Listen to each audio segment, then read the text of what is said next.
दोस्तों नमस्कार। आज हम आपके समक्ष एक महामानव जिनके नाम से आप भी परिचित होंगे, वॉरेन बफे के 100 विचार प्रस्तुत करने जा रहे हैं। इन्होंने अपनी सूझबूझ से कम उम्र में शुरुआत करके इन्वेस्टमेंट करते हुए महान दौलत अर्जित की, बहुत दौलत का विशाल भंडार अर्जित किया है अपने लिए। तो मित्रों, आइए हम वॉरेन बफे के टॉप 100 विचार आपके समक्ष प्रस्तुत कर रहे हैं। यह 80 पेज की पुस्तक है। इसको हम एक ही बार में आपके समक्ष प्रस्तुत करेंगे। आप धैर्य रखकर सुनिए। क्रेडिट कार्ड की मानसिकता से दूर रहें और अपने आप पर ही निवेश करें। संपत्ति ने मनुष्य का निर्माण किया है, बल्कि मनुष्य ने संपत्ति ईजाद की है। अपनी जिंदगी को जितनी सहजता से, सरलता से जी सको, जीने की कोशिश करो। अब अपनी बात कहते हैं। उन्हें उनके नाम से कम और शेयर बाजार के जादूगर, वर्कशायर के बादशाह, वॉल स्ट्रीट के खिलाड़ी और आर्केल ऑफ ओमाहा के नाम से ज़्यादा जाना जाता है। जी हाँ, हम बात कर रहे हैं वॉरेन बफे की।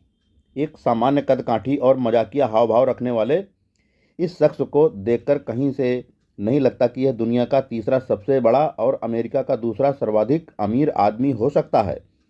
दुनिया भर के प्रबंधन संस्थानों के छात्रों के लिए आज भी इन्हें वॉरेन बफे का संघर्ष एक केस स्टडी की तरह पढ़ाया जाता है। अमेरिकी स्कूलों के बच्चों को च्युइंगम, सोडा कोक तथा अखबार बेचते वॉरेन की कहानी स्वावलंबन की प्रेरणा देने के लिए सुनाई जाती है। वॉरेन बफे की शख्सियत को समझना या उनके बारे में कोई एक राय बना पाना शेयर बाजार की तरह ही पेचीदा है। एक ओर जहां वे वॉल स्ट्रीट में पाई के लिए जोड़ तोड़ करते हैं, वहीं दूसरी ओर एक ही बार में अपनी जिंदगी भर की कमाई को परोपकार के नाम पर कुर्बान कर देते हैं।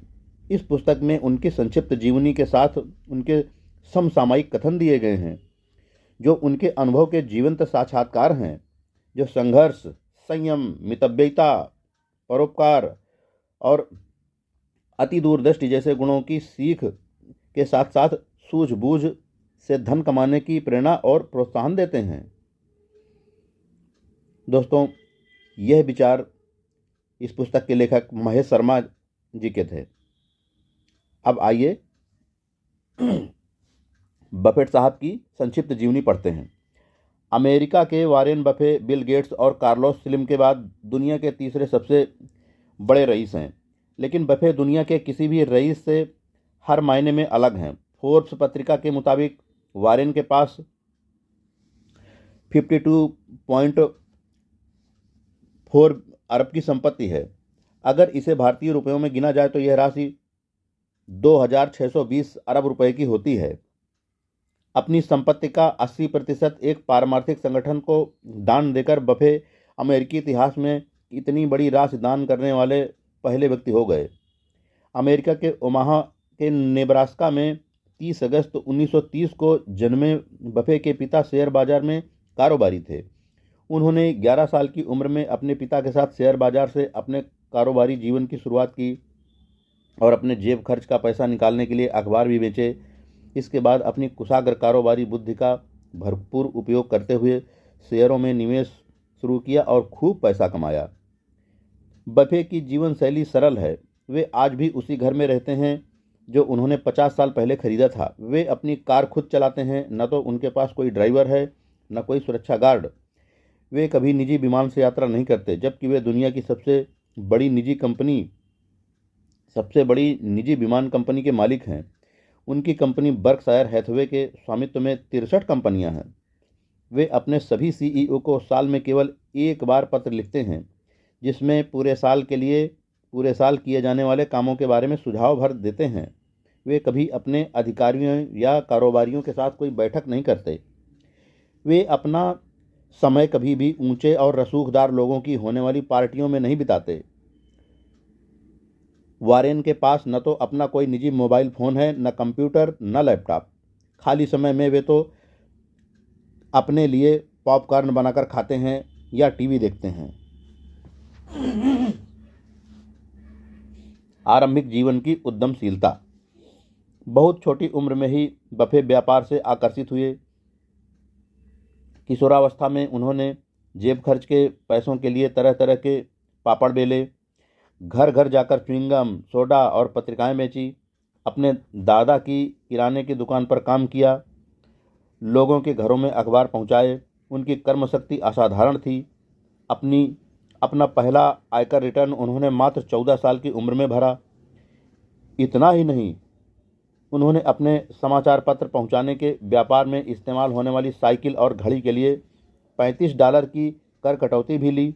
जाहिर है कि उनमें गजब की व्यावसायिक प्रतिभा थी। उनकी किशोरावस्था की उद्यमशीलता के और भी कई उदाहरण हैं। बफे जब 15 साल के थे, उन्होंने अपने एक दोस्त के साथ मिलकर $25 में एक पिन बॉल मशीन खरीदी।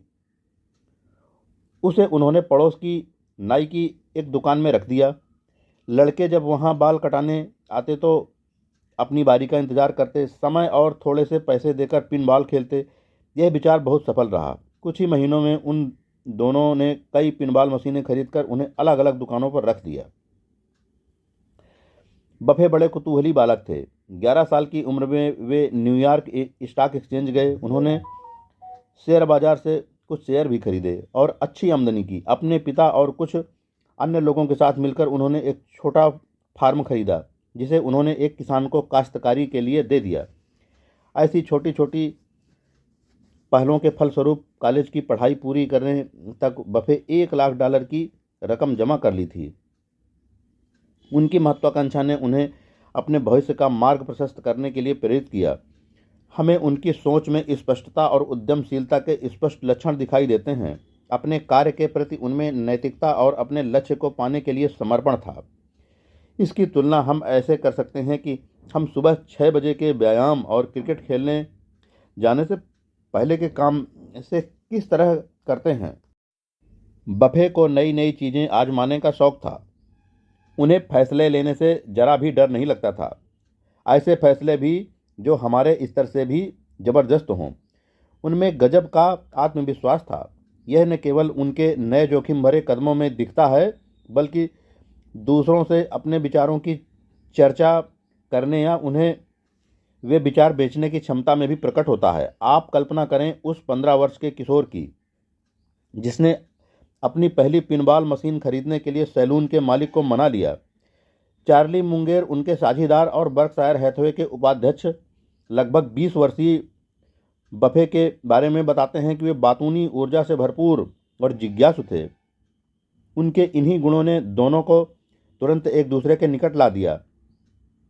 जो कुछ मैंने पढ़ा है उससे पता चलता है कि बफे अपनी उम्र के दूसरे लड़कों से कहीं अधिक परिपक्व थे। उनकी सोच की परिपक्वता आज भी साफ उजागर होती है। बेंजामिन ग्राहम का प्रभाव। वारेन बफे पढ़ने के लिए वार्टन गए, फिर वहां से नेब्रास्का यूनिवर्सिटी चले गए। वहां से वे 20 वर्ष की उम्र से कुछ ही पहले स्नातक बने। तब तक बेंजामिन ग्राहम की बहुत ख्याति फैल चुकी थी और वे कोलंबिया यूनिवर्सिटी में पढ़ने लगे। वारेन बफे ने उनसे पढ़ने के लिए कोलंबिया यूनिवर्सिटी में दाखिला लिया और वहां से स्नातकोत्तर की उपाधि पाई। कहा जाता है कि इसके बाद उन्होंने ग्राहम की निवेश कंपनी में मुफ्त काम करने के लिए आवेदन किया, लेकिन उसे अस्वीकृत कर दिया गया। लेकिन कुछ साल काम करने के बाद अंततः उन्होंने ग्राहम के सन 1956 में कार्यमुक्त होने से पहले 2 साल तक उनके साथ काम करने का अवसर पा ही लिया। इस कहानी से बफे की एक और विशेषता उजागर होती है, जिसे हम अपना गुरु मानते हैं। उनके द्वारा अस्वीकृत हो जाने के बाद भी आम आदमी के हौसले पस्त हो जाएंगे, पर वारेन बफे के मामले में ऐसा नहीं था। वे जुटे रहे। उन्होंने अपनी कुशलता बढ़ाने के लिए सार्वजनिक संभाषण और निवेश प्रबंधन की पढ़ाई शाम के समय अतिरिक्त की। अब पूंजी निवेश का कारोबार। ग्राहम के बाद उन्होंने साझेदारी में निवेश का काम शुरू किया।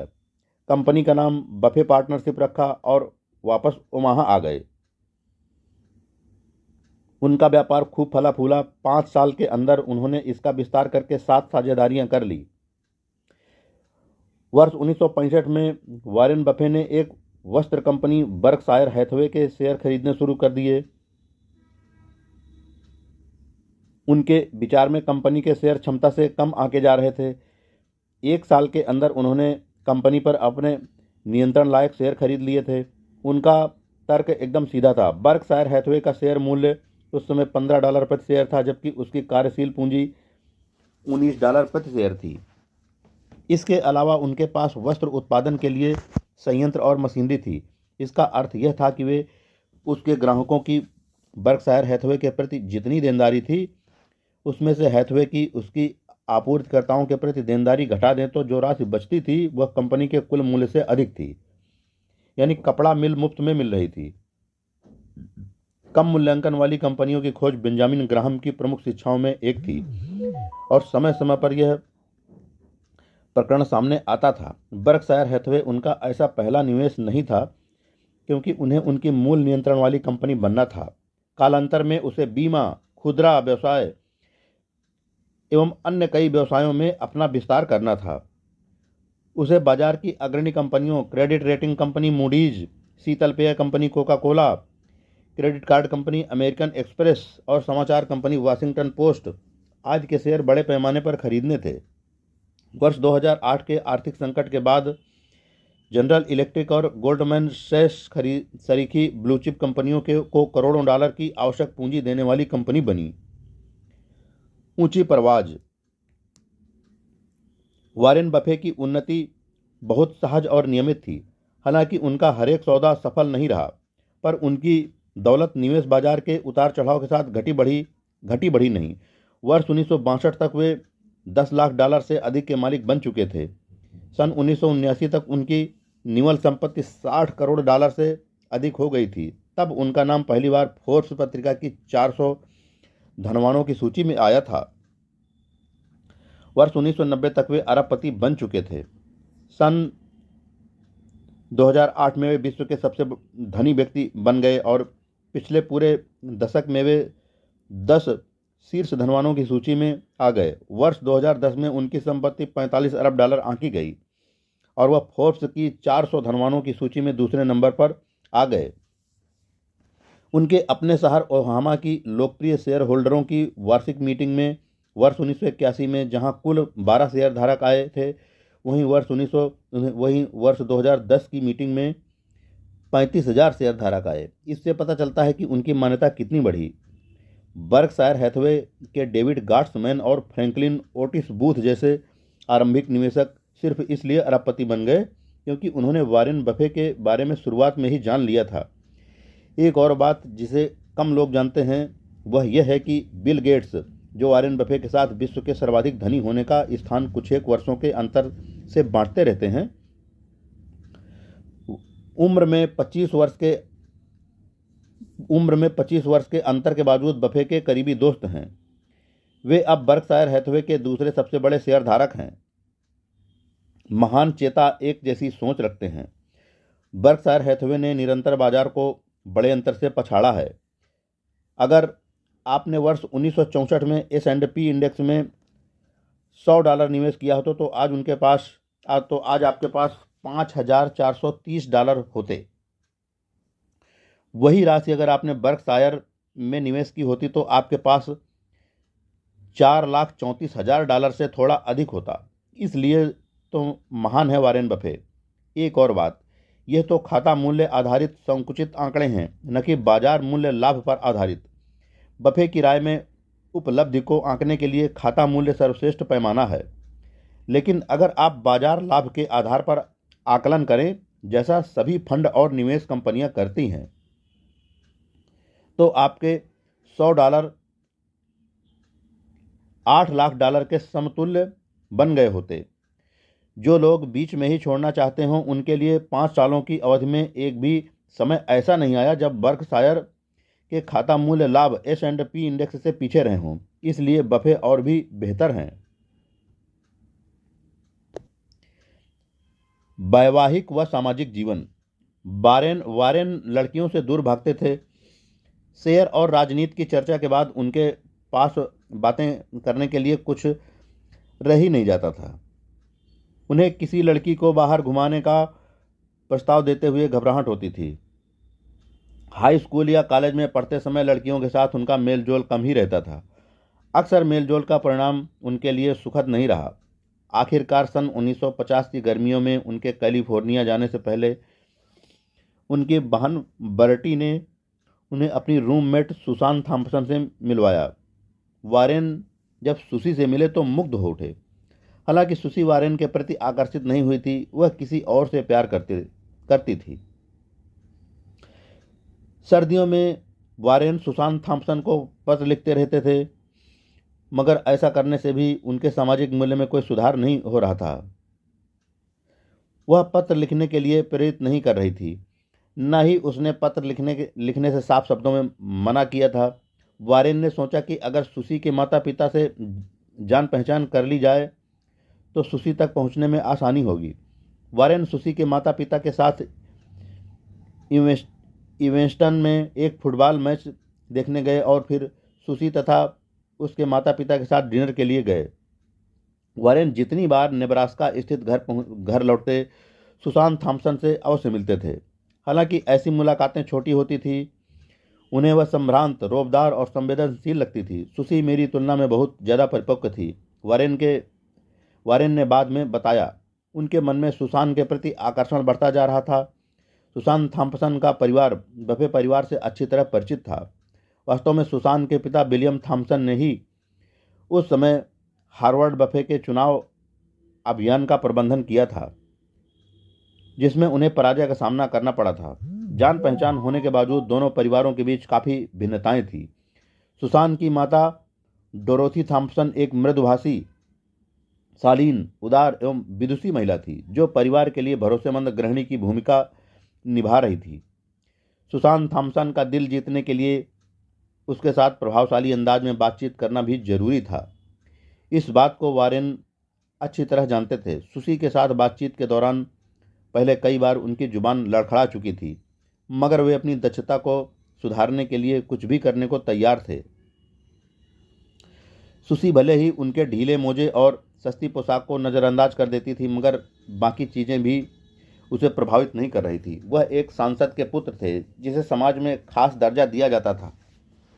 उनके पास स्नातक की डिग्री और अच्छी जमा पूंजी थी, और वे तेजी से विकास की दिशा में कदम बढ़ा रहे थे। वे हमेशा शेयरों के बारे में बातें करते रहते थे। यह ऐसा विषय था जिसके बारे में सुसी कुछ भी जानने की जरूरत महसूस नहीं करती थी। वारेन निर्धारित मुलाकात के दौरान पहले से रटे गए चुटकुले, पहेलियां और दिमागी कसरत से जुड़े सवाल पेश करते थे। दूसरी तरफ वारेन के प्रति आरंभिक अरुचि होने के बावजूद सुसी किसी व्यक्ति के बारे में सब कुछ जानने की इच्छा जाहिर किए बिना उसके साथ वक्त नहीं गुजार सकती थी। वह जल्द ही महसूस करने लगी कि वारेन के बारे में उसका आरंभिक नज़रिया सही नहीं था। उसने जैसा सोचा था, वारेन उस तरह अमीरी की गोद में पले बढ़े आत्मविश्वास से भरपूर युवक नहीं थे। वारेन ने बाद में बताया, मुझे अजीब महसूस हो रहा था। मैं सामाजिक रूप से घुल मिल नहीं पाता था। इसके अलावा जीवन में अभी तक मैंने रफ्तार का अनुभव नहीं किया था। सुसी की सहेलियां भी ऊपर से आत्मविश्वासी नजर आ रहे वारेन के अंदर की बेचैनी को महसूस कर रही थी। धीरे धीरे सुसी भी वारेन के अंदर के खालीपन को समझने लगी। वह भले ही शेयरों के बारे में रोचक बातें करते थे, मगर अंदर ही अंदर उन्हें प्यार की तलाश थी, जो उनके खालीपन से पैदा हुई थी। वह एक ऐसे बालक की तरह थे जिसे सुरक्षित ठिकाने की तलाश थी। वारेन ने बाद में कहा, मैं उलझा हुआ था। कमाल की बात है कि सुसी ने मेरे हालात को समझ लिया था। वारेन को अक्सर इस बात की परवाह नहीं रहती थी कि दूसरे किस तरह की पोशाक पहनते थे। महिलाओं की वेशभूषा की तरफ भी उनका ध्यान आकर्षित नहीं होता था, लेकिन अब वह सुसी के प्यार में इस कदर डूब चुके थे कि उसकी पोशाकों की तरफ गौर से देखने लगे थे। उन्हें नीली पोशाक पहनकर सुसी का साथ जाना याद था। इसी तरह जब उसने श्वेत श्याम रंग की पोशाक पहनी थी तो उन्होंने यूज पेपर ड्रेस कहकर पुकारा था। सुसी ने पत्रकारिता का अध्ययन करने के लिए विश्वविद्यालय में दाखिला लिया था। वह वाद विवाद टीम में भी शामिल हुई। इसके अलावा वह एक मनोवैज्ञानिक संस्था की सदस्य भी बन गई।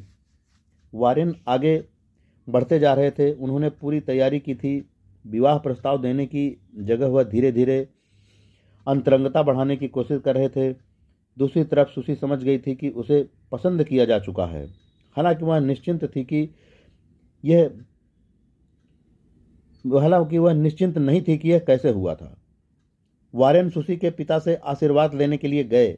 उन्हें यकीन था कि सुशी के पिता आसानी से आशीर्वाद दे देंगे, लेकिन विलियम थॉम्सन ने मुद्दे की बात करने से पहले काफी समय लिया।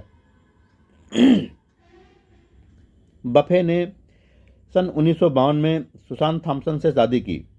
उनके 3 बच्चे हुए, सुसी, हार्वर्ड और पीटर। सन 1977 से इस दंपति ने अलग अलग रहना शुरू कर दिया।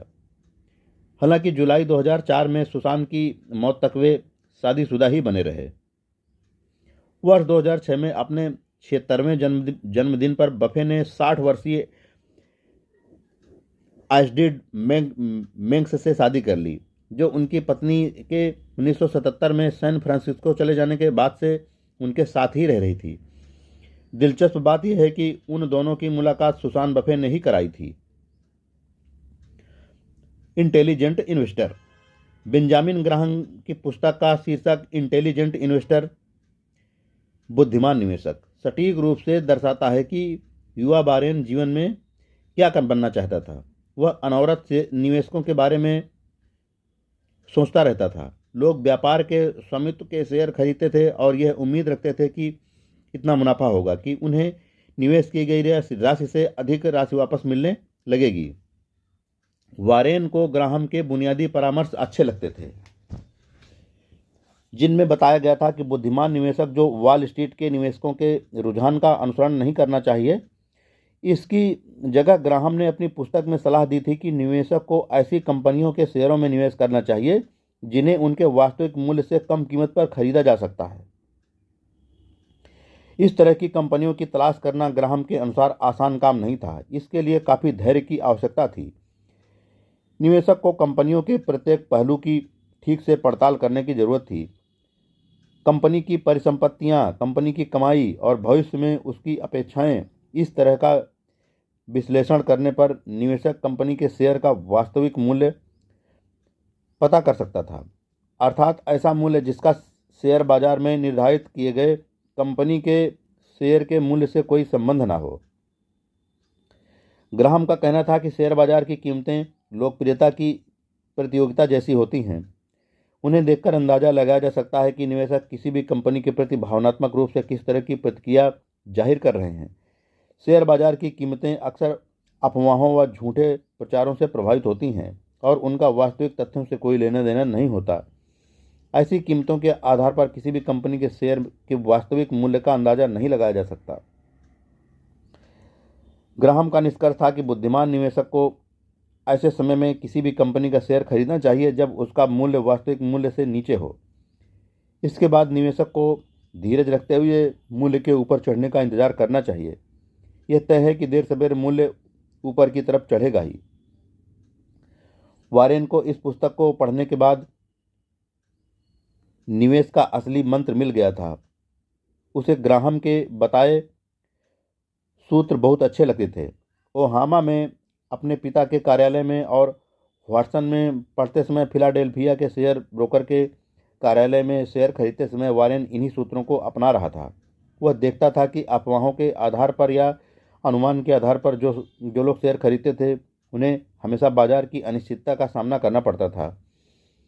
उसे विश्वास था कि इस तरह अनुमान के आधार पर निवेश करने से किसी तरह मुनाफे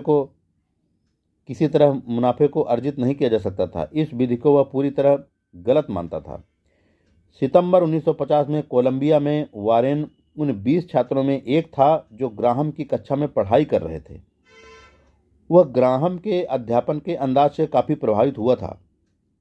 ग्राहम किसी भी छात्र से पूछे गए सवाल का जवाब सुनकर तुरंत उसे स्वीकार या अस्वीकार नहीं करते थे। ग्राहम कहते थे, तुम किस आधार पर इस नतीजे पर पहुंचे हो। प्रोफेसर ग्राहम अपने विद्यार्थियों को सिखाते थे कि किस तरह किसी कंपनी की वार्षिक रिपोर्ट का अध्ययन करना चाहिए और उसके वित्तीय स्टेटमेंट की पड़ताल करते हुए उसके शेयर की वास्तविक कीमत का पता लगाना चाहिए। वह विद्यार्थियों को दो अलग अलग किस्म की कंपनियों की बैलेंस शीट की तुलना करने के लिए देते थे, फिर रहस्योद्घाटन करते थे कि वास्तव में दोनों ही बैलेंस शीट एक ही कंपनी विमान बनाने वाली बोइंग की हैं, मगर दोनों अलग अलग कालखंड की हैं। इस तरह ग्राहम अपने विद्यार्थियों को यह समझाने की कोशिश कर रहे थे कि कंपनियां मुद्रित सूचना के रूप में अपने बारे में किस तरह की जानकारियां देना पसंद करती हैं। मुद्रित सामग्री के आधार पर ही विद्यार्थी किसी भी कंपनी के वास्तविक मूल्य का पता लगा सकते हैं। वारेन इस ज्ञान को अपनी धमनियों के रक्त के साथ मिश्रित कर रहा था। उसके पास सारे सवालों के जवाब होते थे। उसके एक सहपाठी ने बाद में बताया, वह हाथ उठाता था, उत्साह के साथ बहस में हिस्सा लेता था। उसके भीतर कमाल का जोश भरा हुआ था। वह दूसरों की तुलना में हमेशा खुलकर अपनी बातें कहता था। अपने प्रोफेसर की बुद्धिमत्ता और मैत्रीपूर्ण व्यवहार से अत्यंत प्रभावित होकर वारेन उनके बारे में ज़्यादा से ज़्यादा जानकारी जुटाना चाहता था। कोलंबिया में दूसरे सत्र की पढ़ाई करते हुए वारेन को पता चला कि ग्राहम सरकारी कर्मचारियों की बीमा कंपनी GEICO के अध्यक्ष थे। इस कंपनी का मुख्यालय वाशिंगटन DC में स्थित था। नवंबर 1950 में 2 साल तक संसद से बाहर रहने के बाद हार्वर्ड बफे फिर संसदीय चुनाव जीत गए थे। वारेन सन 1951 में एक सप्ताह की छुट्टी बिताने वाशिंगटन में रह रहे अपने परिवार के पास चला गया था। शनिवार की सुबह वाशिंगटन रेलवे स्टेशन पर उतरने के बाद उसी दिन वह वॉल स्ट्रीट पर स्थित GEICO के मुख्यालय में चला गया था। वहां एक गार्ड से उसकी मुलाकात हुई। वारेन ने कहा वह कंपनी के किसी अधिकारी से मिलना चाहता था। उस समय मुलाकात में मुख्यालय में मौजूद कंपनी के वित्तीय उपाध्यक्ष लोटिमर डेविडसन से उसे मिलवाया गया। एक अजनबी नौजवान ने डेविडसन के सामने सवालों की बौछार कर दी। 15 मिनट तक बातचीत करने के बाद मैं समझ गया कि आगंतुक कोई असाधारण व्यक्ति था। डेविडसन ने बाद में बताया, वह बुद्धिमत्तापूर्ण और तथ्यपरक सवाल पूछ रहा था। GEICO क्या है? व्यापार करने का इसका तरीका क्या है? इसका नज़रिया क्या है? इसके विकास की संभावनाएं क्या हैं? वह ऐसे सवाल पूछ रहा था जो केवल अनुभवी शेयर विश्लेषक ही पूछ सकता था। वह मेरी सारी जानकारियों का पता लगा लेना चाहता था। दोनों के बीच 4 घंटे बातचीत होती रही। वारेन को पता चला कि टेक्सास के एक व्यक्ति ने GEICO की स्थापना की थी, जिसने सरकारी कर्मचारियों को सीधे वाहन बीमा बेचने के बारे में योजना बनाई थी। सरकारी कर्मचारी अन्य समूहों की तुलना में बीमे के लिए कम दावा करते थे। सीधी बिक्री का अर्थ था कि एजेंटों को कोई राशि देने की जरूरत नहीं थी। निवेश संबंधी नियम। वारेन ने आरंभ में अपने पिता के मार्गदर्शन में निवेश संबंधी नियमों को सीखा और फिर बाद में अपने मार्गदर्शक बेंजामिन ग्राहम के सानिध्य में उन नियमों को परिष्कृत किया। वारेन के निवेश संबंधी नियमों को इन 2 सरल सूत्रों में व्यक्त किया जा सकता है। नंबर 1 नियम, अपनी पूंजी मत गंवाओ। दूसरा नियम 1 को कभी मत भूलो। वारेन कहते हैं, सक्रिय निवेशक को प्रतिदिन 3 कार्य करने चाहिए: अध्ययन, शोध और चिंतन। वारेन के निवेश संबंधी सिद्धांत के निचोड़ को इस प्रकार समझा जा सकता है: जान लीजिए कि आपके पास क्या है। निवेश से पहले अनुसंधान कीजिए। व्यापार के स्वामी बनिए, शेयर के नहीं। जीवन भर के लिए कुल 20 निवेश कीजिए। शेयर खरीदते समय लंबे समय तक उसका स्वामी बने रहने का निश्चय कीजिए।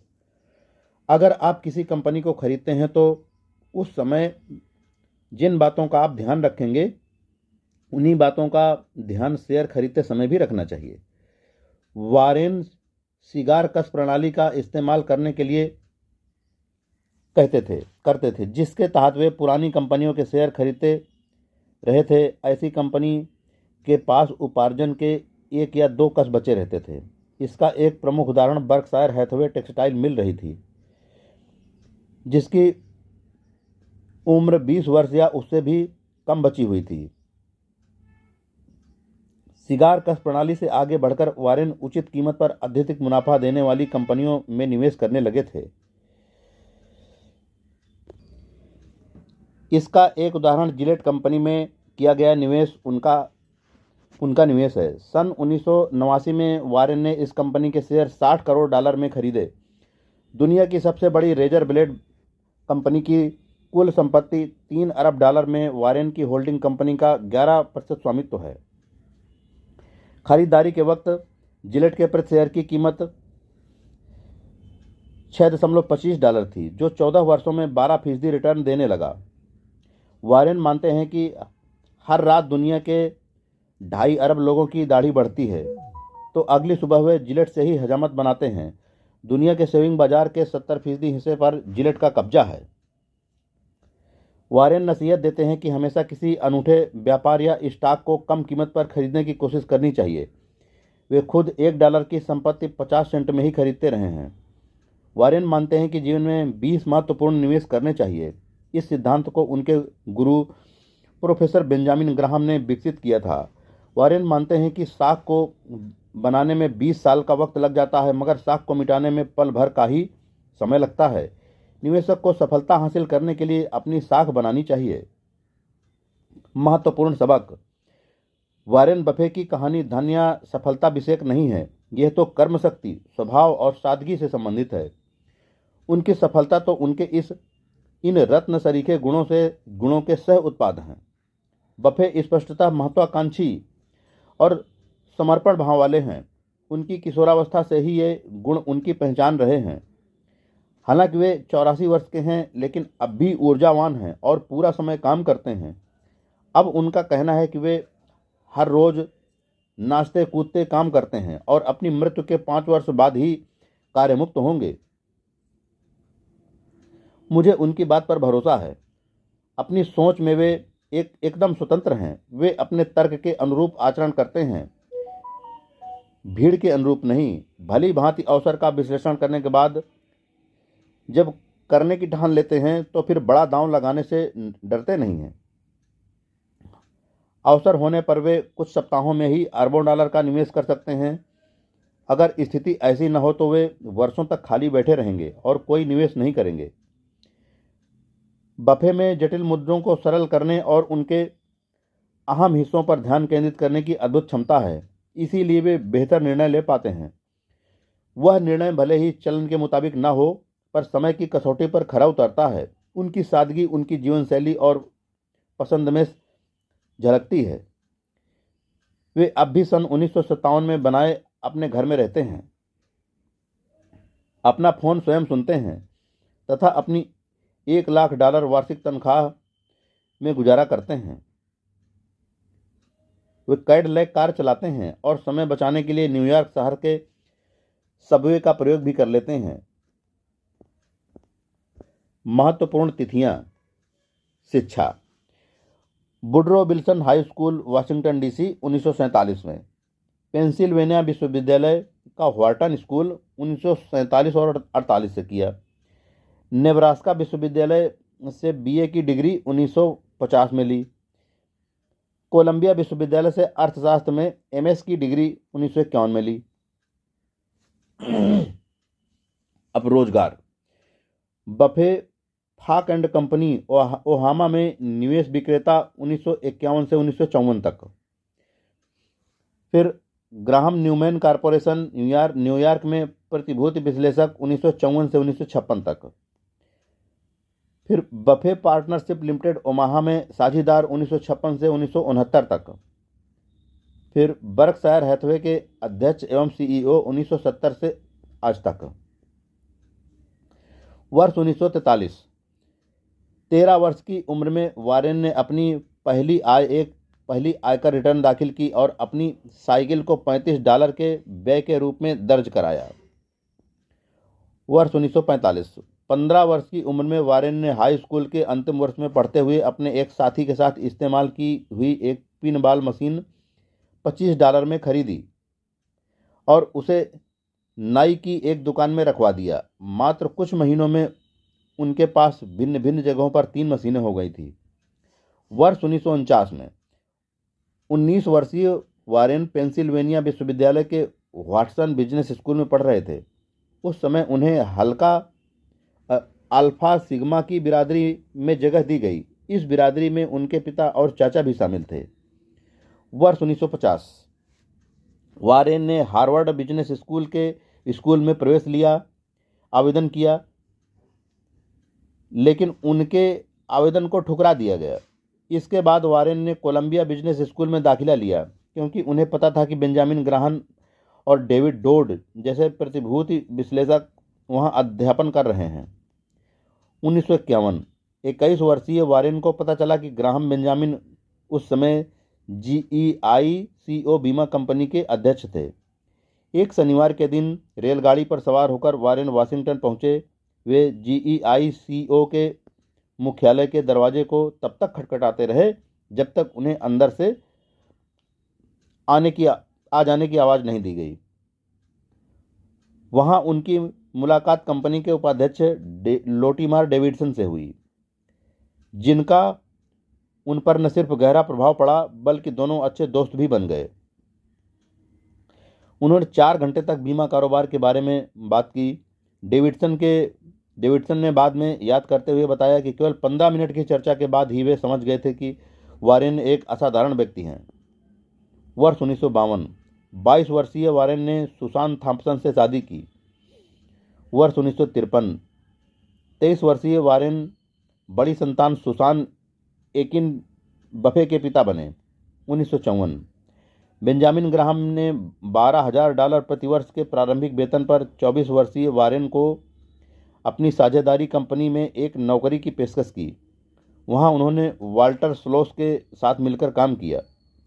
सुसान ने पुत्र हार्वर्ड ग्राहम बफे को जन्म दिया।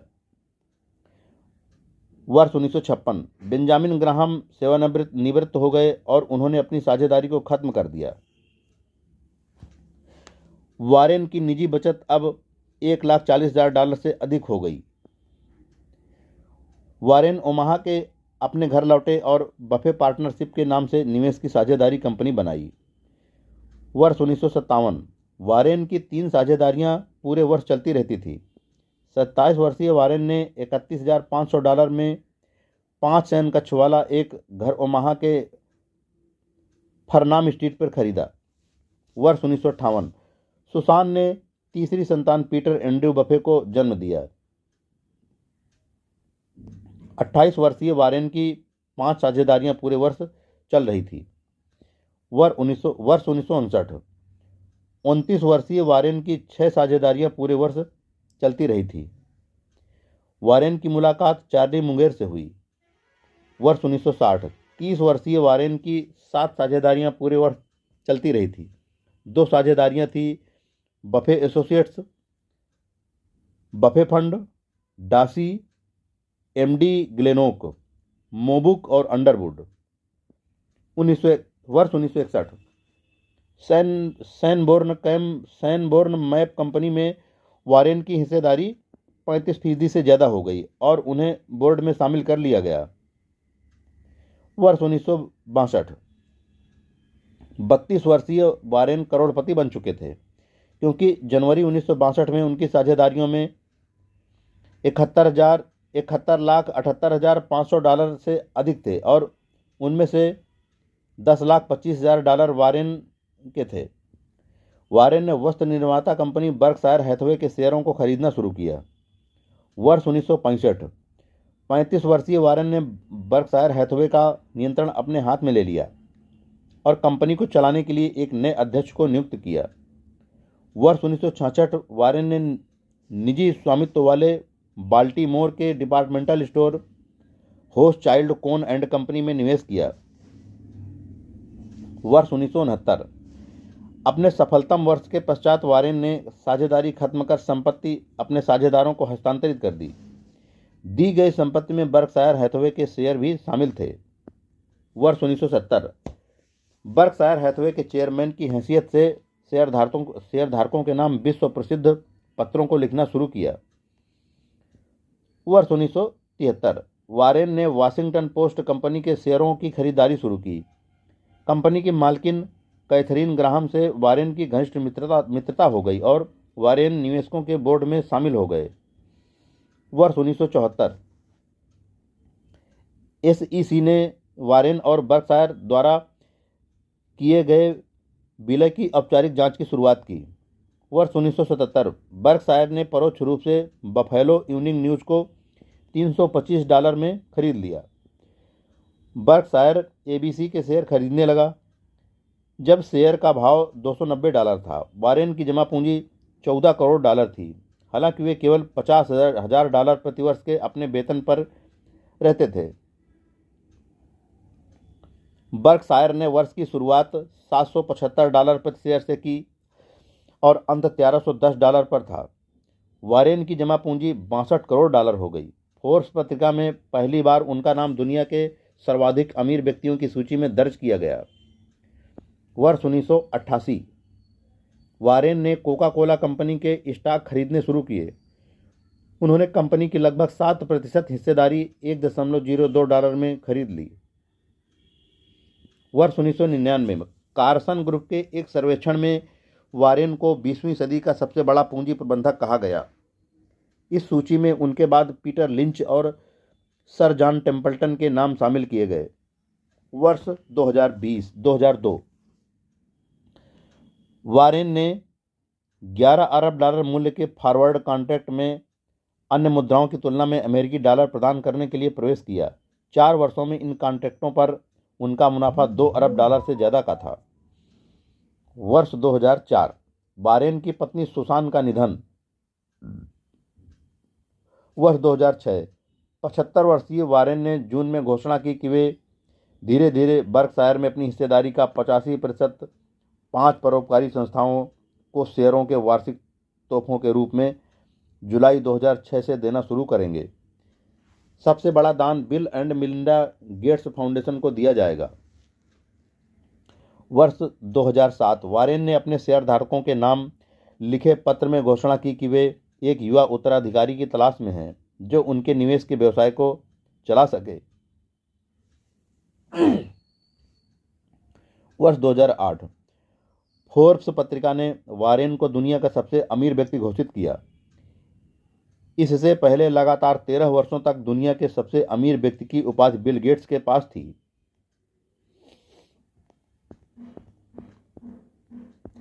मैं वारेन बफे बोल रहा हूं। अकर्मण्यता। मैं शेयर बाजार से कभी पैसा बनाने की कोशिश नहीं करता। मैं इस अवधारणा पर खरीदता हूं कि वे अगले दिन बाजार बंद कर देंगे और फिर 5 साल इसे दोबारा नहीं खोलेंगे। जहां तक अपनी बात है, शेयर बाजार का वजूद ही नहीं है। इसे नज़रअंदाज कर दीजिए। अकर्मण्यता को कामयाबी का काफ़ी श्रेय दिया जा सकता है। ज़्यादातर निवेशक लगातार खरीद और बिक्री के लालच से बच नहीं पाते। अध्ययन। अपने अनुभव और दूसरे कारोबारों का गहन अध्ययन करने के बाद मेरे निष्कर्ष हैं कि एक अच्छा प्रबंधन रिकॉर्ड मुनाफे से आकलित काफ़ी हद तक उस कारोबारी नाव की एक गतिविधि है जिसमें आप शामिल हैं, बजाय इसके कि आप कितनी अच्छी तरह चप्पू चला रहे हैं। हालांकि बुद्धि और प्रयास का काफ़ी हद तक फायदा मिलता है, चाहे कारोबार अच्छा हो या बुरा। कुछ साल पहले मैंने लिखा, एक प्रबंधन जिसकी साख बिजनेस को बेहतरीन तरीके से चलाने की है, वह खराब मौलिक अर्थशास्त्र वाले कारोबार को चलाता है, जो यह उस बिजनेस की ख्याति है जिस पर कोई असर नहीं पड़ता। इस मामले पर तब से किसी ने मेरा नज़रिया बदला नहीं है। अगर आप लंबे समय से रिस रही नाव में खुद को पाते हैं तो नाव बदलने में खर्च की गई ऊर्जा ज़्यादा फायदेमंद होगी, बजाय कि रिसाव बंद करने पर ऊर्जा खर्च की जाए। अनेक। अगर आप एक बिजनेस को समझते हैं तो फिर आपको अनेक की जरूरत नहीं है। अधीनता। एक पार्टनर अगर अधीनता स्वीकार नहीं करता और जो खुद हद से ज़्यादा तर्कवादी है, वह आपके लिए एक सर्वोत्तम तंत्र की तरह है। अनुकूल स्थिति। हमारे पास कुछ अनुकूल स्थितियां हैं। शायद सबसे बड़ी यह कि हमारी कोई राजनीतिक योजना नहीं है। अनुसरण। यदि कोई व्यापार अच्छा चल रहा है तो शेयर अंततः उसका अनुसरण करेंगे।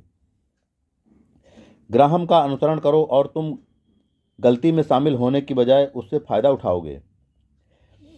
यह हमें हैरान करता है कि अनेक लोग बेन ग्राहम को जानते हैं लेकिन कुछ ही उनका अनुसरण करते हैं। हम अपने सिद्धांत खुलकर बताते हैं और उनके बारे में अपनी वार्षिक रिपोर्ट में विस्तार से लिखते हैं। वे सीखने में आसान हैं, वे अपनाने में भी आसान होने चाहिए। लेकिन कोई भी सिर्फ एक बात जानना चाहता है कि हम आज क्या खरीद रहे हैं। ग्राहम की तरह हमें जानते सभी हैं लेकिन मानते कुछ ही हैं। आर्थिक नुकसान। हम तभी धन कमाना चाहते हैं जब हमारे साझेदार भी कमा रहे हों। इसके अलावा जब कभी मैं कुछ नासमझी काम करूं, मैं चाहता हूं कि आपको यह सोचकर कुछ सांत्वना मिलनी चाहिए कि मेरा आर्थिक नुकसान आपके सापेक्ष है। आनंद। बर्कशायर के सहयोगियों के मैनेजरों की हैसियत औसत रूप से $10 करोड़ है। उन सभी को अपने काम में आनंद आता है, अन्यथा वे रिटायर हो जाते, क्योंकि वे अब पैसे के लिए काम नहीं कर रहे। आनंदित।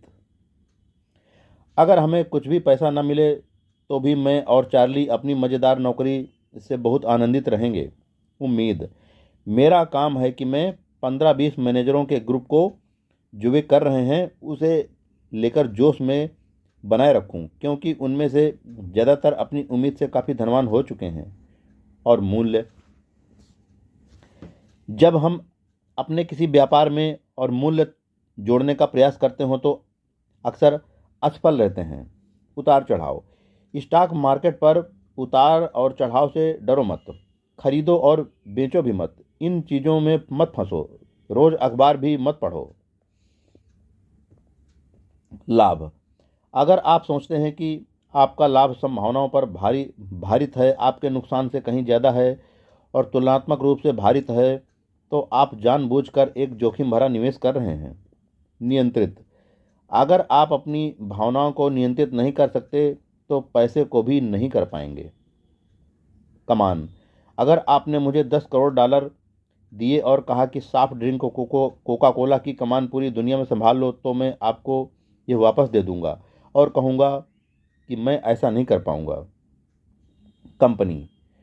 एक मूल कंपनी जो शानदार दूरगामी अर्थशास्त्र वाली सहायक कंपनी की मालिक है, वह कभी भी इन कंपनी के मुकुट को नहीं बेचेगी। फिर भी उस कंपनी का सीईओ अपने निजी स्टॉक को आवेग में आकर बस इससे ज़रा ज़्यादा तर्क देकर बेच देगा कि मुनाफा कमाने के बाद आप कंगाल नहीं हो सकते। हमारी राय में जो समझदारी बिजनेस में काम आती है वही स्टॉक में भी। एक निवेशक को सामान्य तौर पर एक बेहतरीन कारोबार के एक छोटे हिस्से को उसी तरह सख्ती से पकड़े रहना चाहिए जैसा कि वह पूरे कारोबार का मालिक होने पर करता। प्रबंधक। महान प्रबंधक अपना सारा समय रिसाव को बंद करने और पानी निकालने में लगाएं। इससे बेहतर सुझाव उनके लिए दूसरी नाव का इंतजाम करने का है। प्रबंधन। हमारे प्रबंधन के तरीके का एक गौण उत्पाद वह क्षमता है जो हमें बर्कशायर हैथवे की गतिविधियों को आसानी से बढ़ाने में मदद करती है। हमने प्रबंधन के लेख पढ़े हैं जो बताते हैं कि एक अधिकारी को कितने लोग रिपोर्ट करने चाहिए, लेकिन हमारे लिए यह मायने नहीं रखता।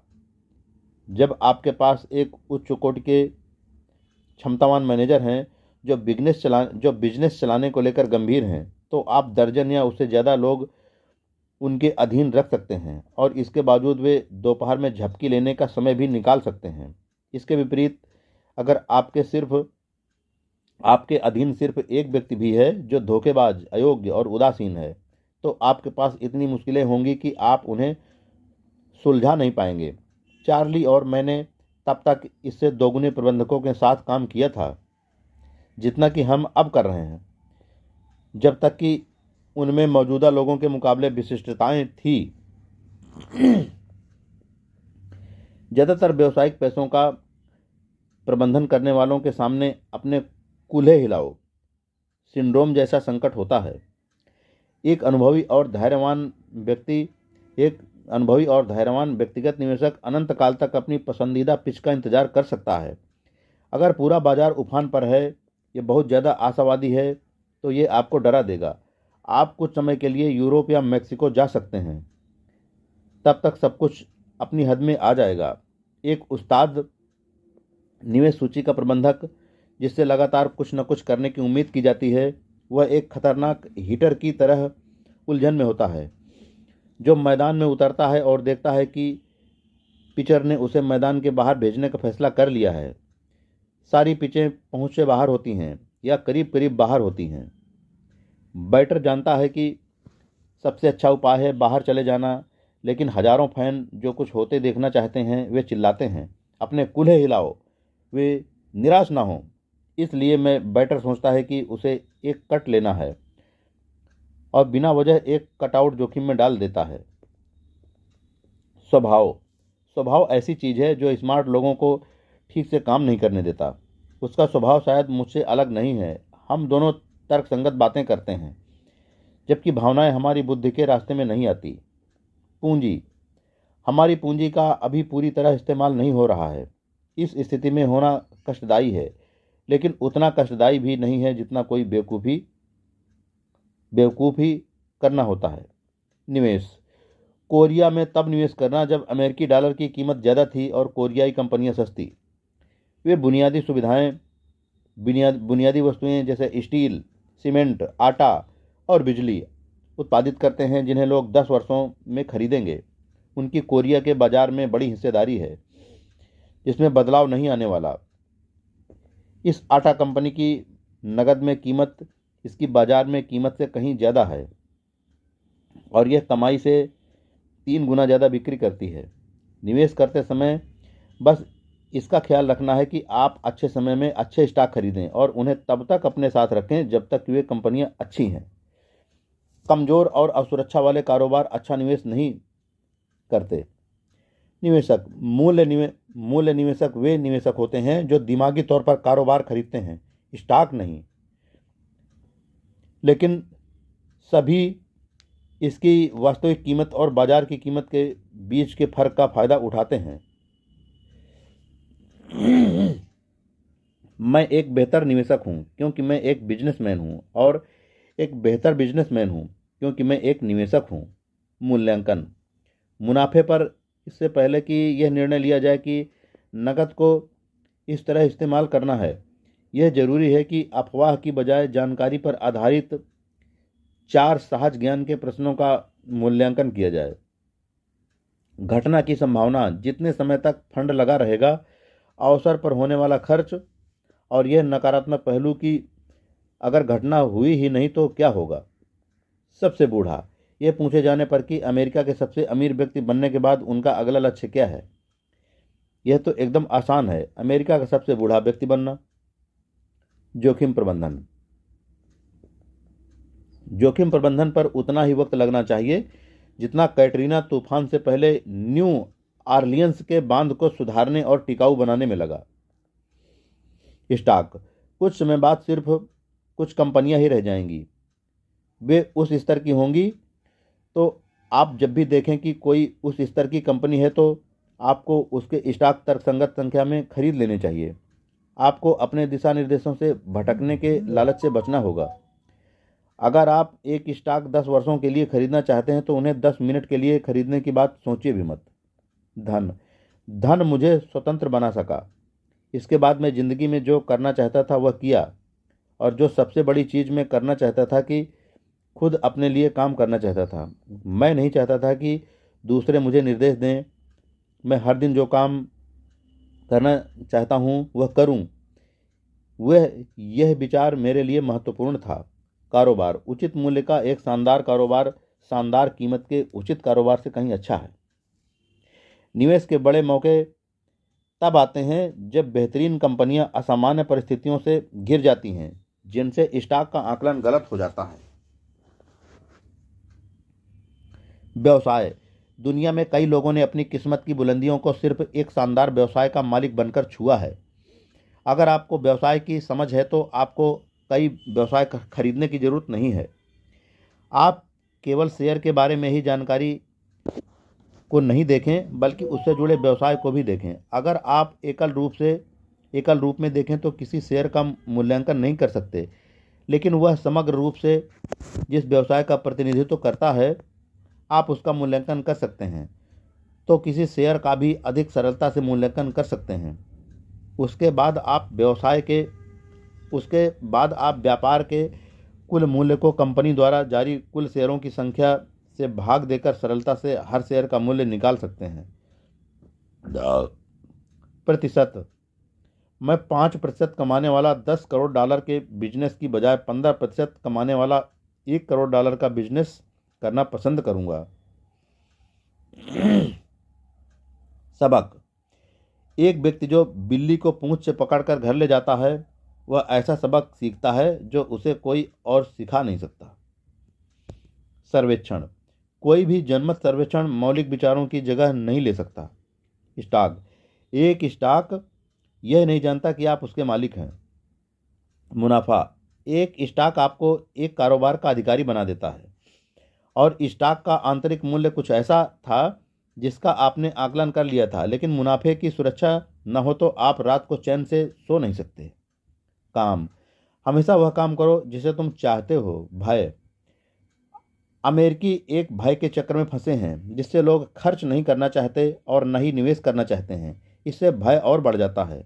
हम इस कुचक्र को तोड़ेंगे, इसमें समय लगता है। गलती।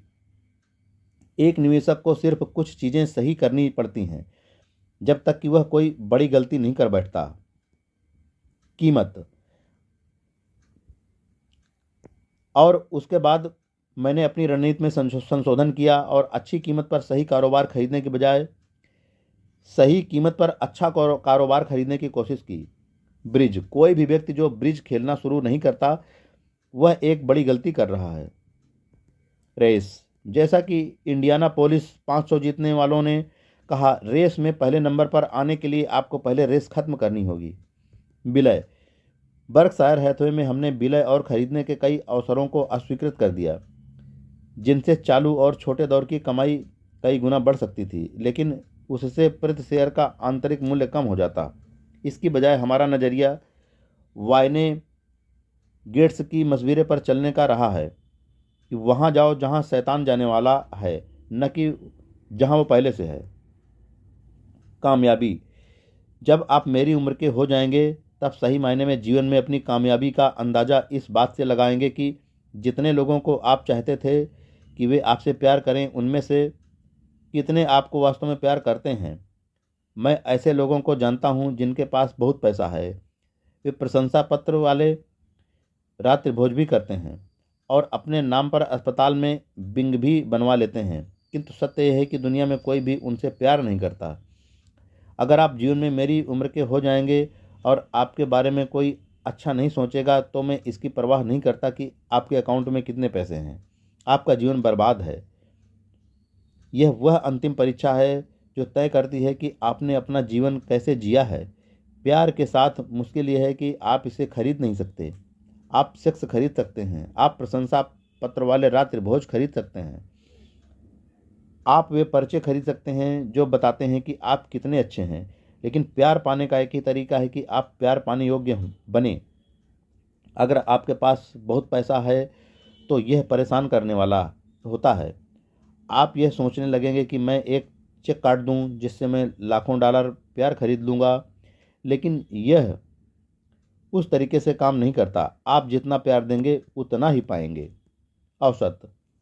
औसत मुनाफे से भी संतुष्ट रहो। लालची। तब डरो जब दूसरे लालची हों और सिर्फ तब लालची बनो जब दूसरे डरे हुए हों। बाजार। बेन ग्राहम ठीक ही कहते थे कि यह बाजार बड़ा सनकी है, इसी वजह से आप इसकी शर्तों को खरीद और बेच नहीं सकते। आप तभी खरीद और बेच सकते हैं जब आप चाहें। लेमिंग्स। बर्कशायर हैथवे तब खरीदता है जब लेमिंग्स ऐसा नहीं कर रहा होता। पूंजी।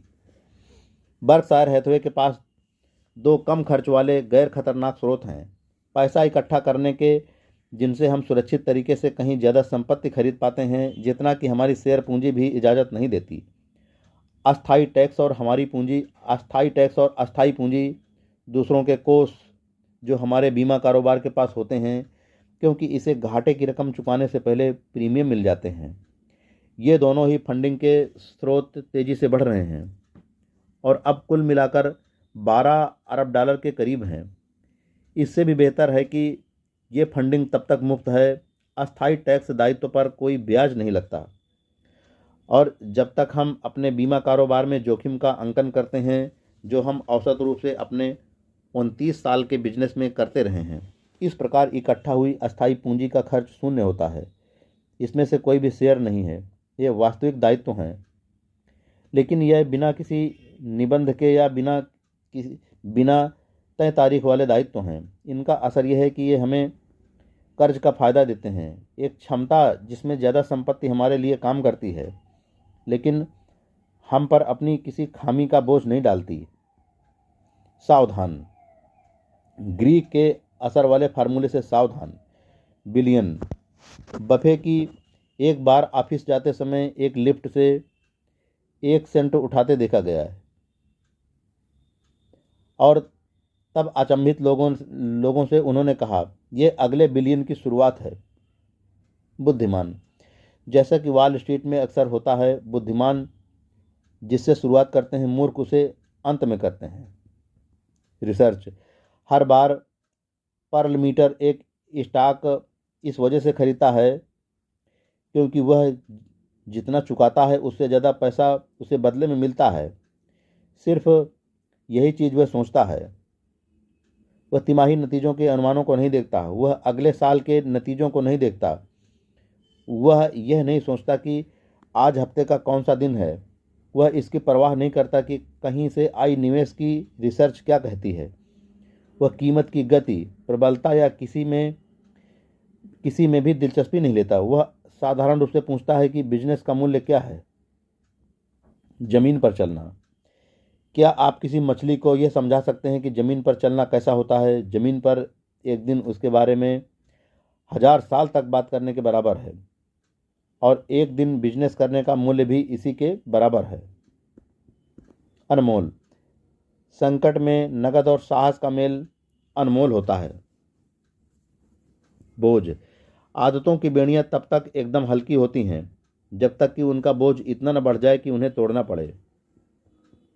परिवर्तन जैसा कि इंटरनेट के मामले में हुआ है, समाज के लिए दोस्ताना हो सकता है, लेकिन यह परिवर्तन का अभाव है जो अक्सर निवेशक का दोस्त होता है, जबकि इंटरनेट कई चीज़ों को बदल देगा। ये च्युइंगम के ब्रांड को नहीं बदल सकता जिसे लोग चबाते हैं। चार्ली और मैं स्थिर बिजनेस चाहते हैं, जैसे कि च्युइंगम, और जीवन की अप्रत्याशित चीज़ों को दूसरों के लिए छोड़ देना चाहते हैं। मुश्किल। चार्ली और मैंने यह नहीं सीखा है कि बिजनेस की मुश्किल समस्याओं को कैसे सुलझाया जाए। हमने जो सीखा है वह यह है कि इनसे कैसे बचा जाए। काबिलियत। चार्ली और मैं यह जानते हैं कि सही लोगों की वजह से टीम मैनेजर काबिल नजर आएगा। हम ओगिलवी और माथर के प्रतिभावान संस्थापक डेविड ओगिलवी के दर्शन को मानते हैं। अगर हम में से हर एक उन लोगों को नौकरी पर रखता है जो हमसे काबिलियत में छोटे हों, तो हम बौनों की कंपनी खड़ी कर लेंगे, लेकिन अगर हम काबिलियत में बड़े लोगों को रखेंगे तो हम विशालकाय लोगों की कंपनी खड़ी करेंगे। माहौल। चार्ली और मैं इस बात पर बहुत ध्यान देते हैं कि हमारे बिजनेस कितना अच्छा कर रहे हैं, और हम उस माहौल को भी समझने की कोशिश करते हैं जिसमें हर एक बिजनेस चल रहा है। उदाहरण के लिए, क्या हमारा कोई बिजनेस उद्योग जगत के अनुकूल चल रहा है या प्रतिकूल चल रहा है?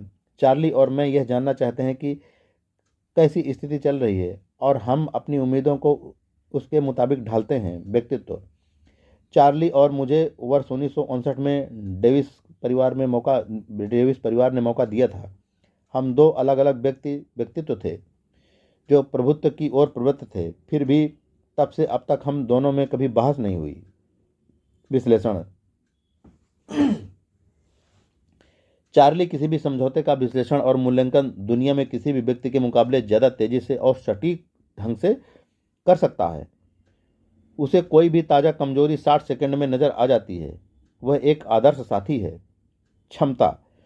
चार्ली ने मुझे उस बिजनेस के फायदे पर ध्यान केंद्रित करना सिखाया जिसमें कमाई बढ़ाने की अद्भुत क्षमता होती है, लेकिन ऐसा तभी करना है जब आपको उसमें भरोसा हो, न कि जैसा टेक्सास इंस्ट्रूमेंट्स या पोल राइट के साथ हुआ, जहां कमाई की क्षमता काल्पनिक थी। दृष्टिकोण। हमारे वाइस चेयरमैन चार्ली मुंगेर और मेरे पास सिर्फ दो काम हैं।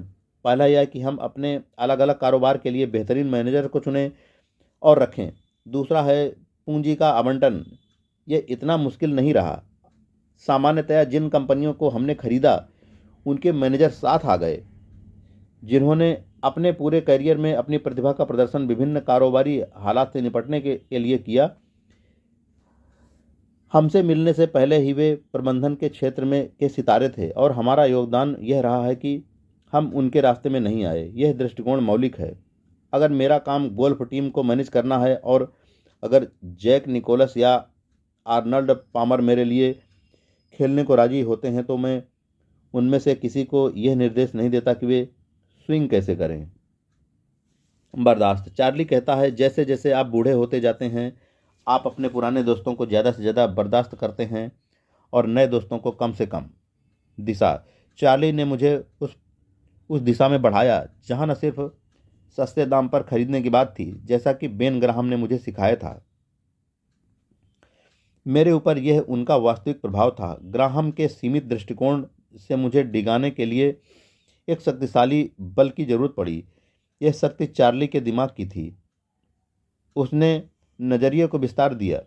तबाही। अमौलिक वस्तुएं व्यापक वित्तीय तबाही के हथियार हैं। विविधता अज्ञानता के खिलाफ एक संरक्षण है। यह उन लोगों के लिए किसी काम का नहीं जिन्हें पता है कि वे क्या कर रहे हैं। मुनाफा। बहुत थोड़ा करना ज़्यादा मुनाफा देने वाला होता है। नज़र। जुआ मत खेलो, लेकिन असामान्य परिस्थितियों पर नज़र रखो। निवेश के बेहतरीन मौके तब आते हैं जब उच्च कोट के कारोबारों के साथ एक बार यह घटना होती है जो शेयर के मूल्यांकन को आंतरिक मूल्य के मुकाबले घटा देती है। पछताओ मत। पीछे मुड़कर देखो या पछताओ मत खरीदो। एक शेयर को 10 मिनट के लिए मत खरीदो अगर तुम उसे 10 साल तक खरीदने को तैयार नहीं हो। आर्थिक औषधि जो पहले कप में भरकर दी जाती थी वह इन दिनों बैरल में मिल रही है। पहले जिन मात्राओं के बारे में सोचा तक नहीं जाता था वे अब निश्चित रूप से अप्रिय प्रभाव लाएंगे। उनकी सटीक प्रवृत्ति का अंदाजा कोई भी लगा सकता है, हालांकि एक असंभावी नतीजा है। मुद्रास्फीति का एक हमला। प्रशंसा। एक व्यक्ति जो अपनी प्रशंसा करता है वह दीन हो जाएगा और जो दीन है उसकी प्रशंसा होगी। साझीदार।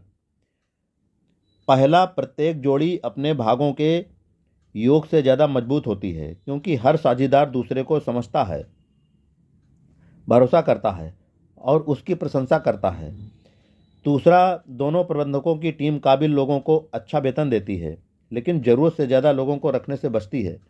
तीसरा, दोनों ही उस वक्त कीमतों पर तेज़ी से प्रहार करते हैं जब मुनाफा रिकॉर्ड स्तर पर होता है और जैसा कि तब जब वे दबाव में होते हैं। आखिर में दोनों उस चीज़ पर टिक जाते हैं जिसे वे समझते हैं और उन चीज़ों को हासिल करते हैं जिसे उनकी क्षमता न कि उनका अहम तय करता है। IBM के थॉमस जे वाटसन ने इसी नियम को अपनाया। उन्होंने कहा, मैं कोई जीनियस नहीं हूँ, मैं कुछ जगहों में स्मार्ट हूँ लेकिन मैं उन जगहों के इर्द गिर्द टिका रहता हूँ। भविष्यवाणी आपको भविष्यवक्ता के बारे में बहुत कुछ बताएगी लेकिन आपको भविष्य के बारे में कुछ नहीं बताएगी। एयरलाइन। सच कहूँ तो कोई एयरलाइन एक बेहतरीन कारोबार नहीं बन सकता। अधिग्रहण। निवेश के अच्छे विचार दुर्लभ, कीमती और प्रतिस्पर्धी हैं और विनियोग पर उसी तरह निर्भर हैं जैसे अच्छे उत्पाद और बिजनेस के अधिग्रहण के विचार होते हैं। व्यवहार। अच्छा मुनाफा साधारणतया अच्छे व्यवहार के साथ असंगत नहीं होता। अमीर। ग्राहम की शिक्षाओं ने कई लोगों को अमीर बनाया है और ऐसे मामले ढूंढ पाना मुश्किल है जहां उन शिक्षाओं ने किसी को गरीब बनाया है। ऐसे लोग ज़्यादा नहीं हैं जिनके बारे में आप ऐसा कह सकते हैं। खुशी छोटे छोटे सुधारों से मिलती है, न कि एक बार हमेशा के लिए कहीं पहुंच जाने से। किसी एक जगह में रहने भर की बजाय अगर आप अपने घर में एक कमरा और जोड़ सकें तो आपको ज़्यादा खुशी होती है। नुकसान। मैं हमेशा से जानता था कि मैं अमीर बनने वाला हूँ। मैं नहीं समझता कि मुझे इस पर एक मिनट के लिए भी कभी शक हुआ। एक वेस्टर्न इंश्योरेंस था जो एक शेयर पर $16 कमा रहा था और एक शेयर $16 का बेच रहा था। एक नेशनल इंश्योरेंस था जो अपने शेयर एक बार कमाई की कीमत पर बेच रहा था। उसे कैसे नुकसान हो सकता था? वापसी। मैं इस देश में एक विशाल बैल हूँ। हम मंदी में दो दो बार गोते कतई नहीं लगाएंगे। मैं अपने कारोबार को हर तरफ वापसी करते देख रहा हूँ। सीमित। मैं खुद को उन चीज़ों तक सीमित रखूंगा जो काफ़ी आसान, सुरक्षित, लाभकारी और खुशी देने वाली हैं। यकीन। मैं गंभीरतापूर्वक कहता हूं कि मैं इस बात में यकीन नहीं करता हूं कि पूरी धरती के सिवाय कहीं इतने तीव्र सुराख हैं जितने अमेरिका में हैं। किसी भी इंसान को इस शब्द के सही मतलब के बारे में पर्याप्त जानकारी नहीं हो पाएगी जब तक कि वह यहाँ नहीं आता। क्लब।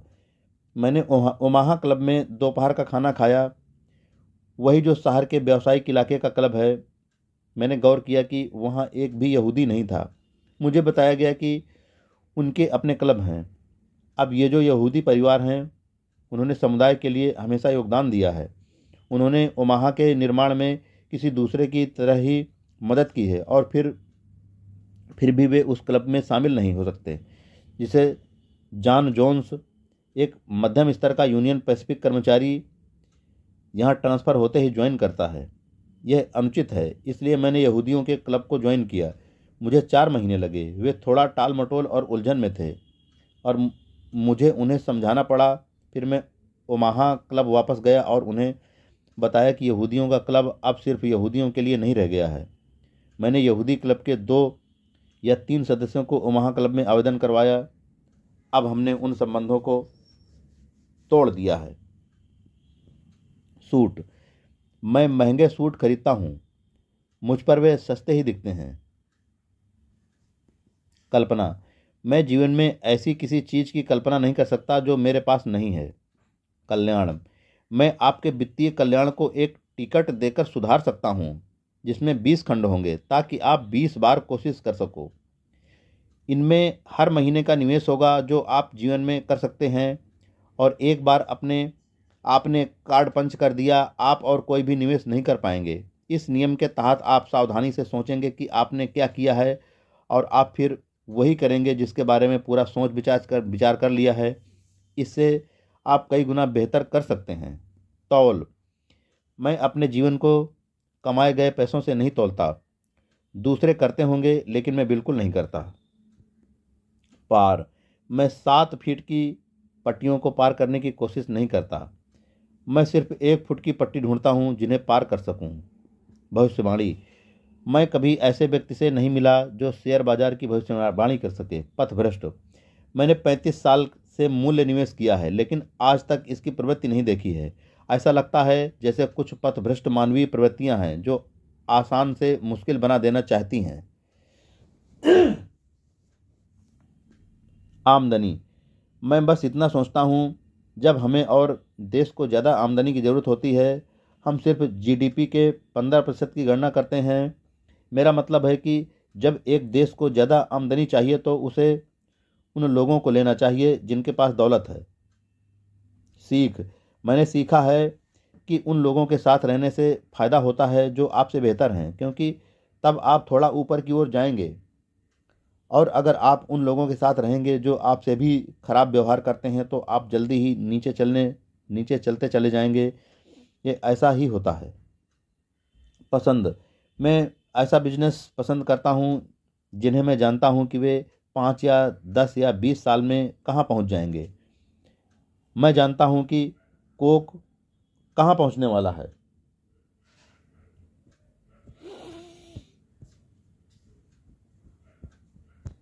मित्रों, अब वारेन बफे साहब के 100 विचार यहीं पर पूरे होते हैं। इन विचारों को आप ध्यान से सुनिए और पूरे सुनिए, तभी आपको जीवन में मूल्यवान निवेश का ज्ञान मिल सकेगा। दोस्तों, जय हिंद।